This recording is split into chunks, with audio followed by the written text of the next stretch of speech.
بسم اللہ الرحمن الرحیم۔ ایک دفعہ کا ذکر ہے، جبرائیل علیہ السلام نبی کریم صلی اللہ علیہ وآلہ وسلم کے پاس آئے تو آپ صلی اللہ علیہ وسلم نے دیکھا کہ جبرائیل علیہ السلام کچھ پریشان ہے۔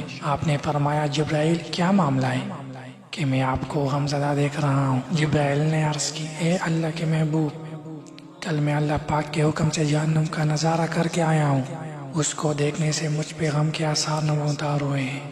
نبی کریم صلی اللہ علیہ وسلم نے فرمایا اے جبرائیل، مجھے بھی جہنم کے حالات بتاؤ۔ جبرائیل نے عرض کی جہنم کے کل 7 درجے ہیں، ان میں سے جو سب سے نیچے والا درجہ ہے اللہ اس میں منافقوں کو رکھے گا، اس سے اوپر والے درجے میں اللہ تعالیٰ مشرکوں کو ڈالیں گے، اور اس سے اوپر 5ویں درجے میں اللہ تعالیٰ سورج اور چاند پر ستش کرنے والے کو ڈالیں گے، چوتھے درجے میں اللہ پاک آتش پرست لوگوں کو ڈالیں گے، تیسرے درجے میں اللہ پاک یہود کو ڈالیں گے، اور دوسرے درجے میں اللہ تعالیٰ عیسائیوں کو ڈالیں گے۔ یہ کہہ کر جبرائیل علیہ السلام خاموش ہو گئے تو نبی کریم صلی اللہ علیہ وسلم نے پوچھا جبرائیل آپ خاموش کیوں ہو گئے؟ مجھے بتاؤ کہ پہلے درجے میں کون ہوگا؟ جبرائیل علیہ السلام نے عرض کیا اے اللہ کے رسول، پہلے درجے میں اللہ پاک آپ کے امت کے گناہگاروں کو ڈالیں گے۔ جب نبی کریم صلی اللہ علیہ وسلم نے یہ سنا کہ میری امت کو بھی جہنم میں ڈالا جائے گا تو آپ بے حد غمگین ہو گئے، اور آپ نے اللہ کے حضور دعائیں کرنا شروع کر دی کہ 3 دن ایسے گزرے کہ اللہ کے محبوب مسجد میں نماز پڑھنے کے لیے تشریف لاتے تو نماز پڑھ کر حجرے میں تشریف لے جاتے، اور دروازہ بند کر کے اللہ کے حضور رو رو کر فریاد کرتے۔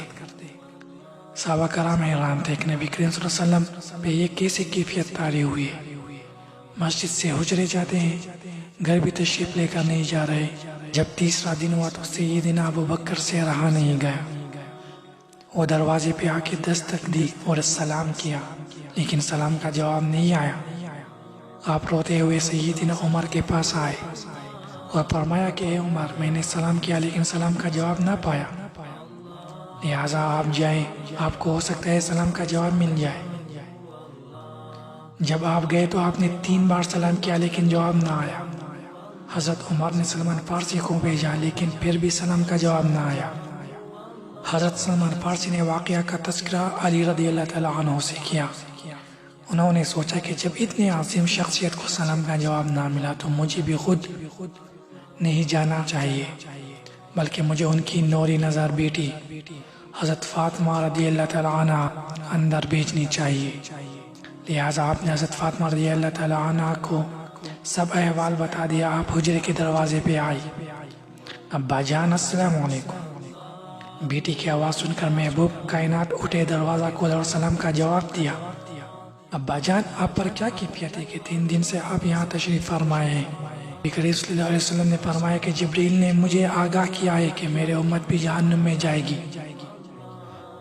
فاطمہ بیٹی، مجھے اپنی امت کے گناہگاروں کا غم کھایا جا رہا ہے، اور میں اپنے مالک سے دعائیں کر رہا ہوں کہ اللہ تعالیٰ ان کو معاف کرے اور جہنم سے بری کرے۔ یہ کہہ کر آپ پھر سجدے میں چلے گئے اور رونا شروع کیا۔ یا اللہ میرے امت، یا اللہ میری امت کے گناہگاروں پہ رحم کر، ان کو جہنم سے آزاد کر۔ کہ اتنے میں حکم آ گیا وَلَسَوْفَ يُعْطِيكَ رَبُّكَ فَتَرْضَىٰ، اے میرے محبوب غم نہ کر، میں تم کو اتنا عطا کر دوں گا کہ آپ راضی ہو جائیں گے۔ آپ خوشی سے کھل اٹھے اور فرمایا لوگو، اللہ نے مجھ سے وعدہ کر لیا ہے کہ وہ روز قیامت مجھے میری امت کے معاملے میں خوب راضی کریں گے، اور میں اس وقت تک راضی نہیں ہوں گا جب تک میرا آخری امتی بھی جنت میں نہ چلا جائے۔ یہ عبارت پڑھتے ہوئے میرے آنکھوں میں آنسو آ گئے کہ ہمارا نبی اتنا شفیق اور غم محسوس کرنے والا ہے، اور بدلے میں ہم نے ان کو کیا دیا؟